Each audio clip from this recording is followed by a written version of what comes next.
Hey guys, welcome back. This is a quick video looking at my current sensitivity settings since the new update has dropped. Keep in mind that sensitivity settings are a pretty personal thing, so my settings might not necessarily work for you, but I think there's some pretty good principles that most people should be able to apply. So in this video, I'll run through each of the settings that I have and sort of what they mean and why I've got them set to where they are. If you'd rather cut straight to the chase, I will put a link in the description as well with some pictures of my current settings. So let's get stuck straight in. I do use a Type B controller setup. For me, this feels a lot more natural, and the aiming down sights without having to use a toggle function just feels a lot smoother. I do, however, use an Elite controller, and I have the left upper toggle bound to be breath hold. I do feel that unless you do have an Elite controller, which I understand is a bit of a luxury, using LB to breath hold does feel a little bit awkward unless you're used to that sort of claw controller grip. I do have my Y-axis inverted only because this is what I'm used to from playing Halo and whatnot.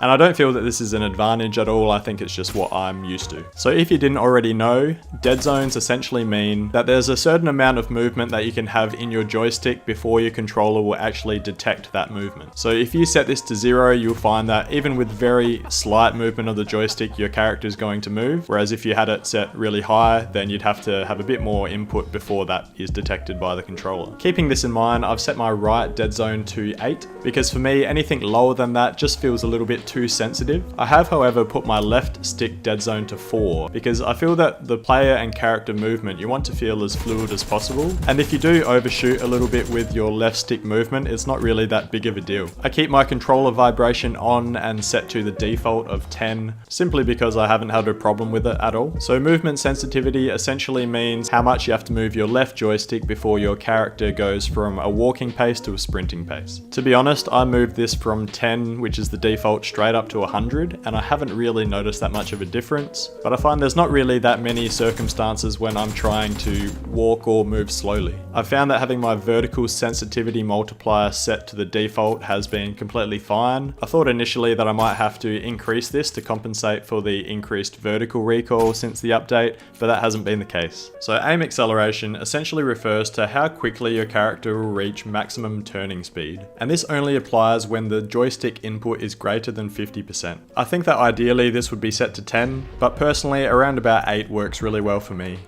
So finally, I'm going to go over my general and scoping sensitivity, and I feel like this is definitely the biggest change that I made, and this was the biggest factor in making me a good PUBG player. So really the concept is that you want your player to be able to move around quickly so that you can look left and right and find targets quite easily. But when you do settle on a target and aim down the sights, you don't want your crosshairs to be moving around too much. So as a result of this, I have my general sensitivity set to 8, and I have all of my scopes set to 5, except for the 1x optic, which I have set to 4, and the 15x, which I have set to 8.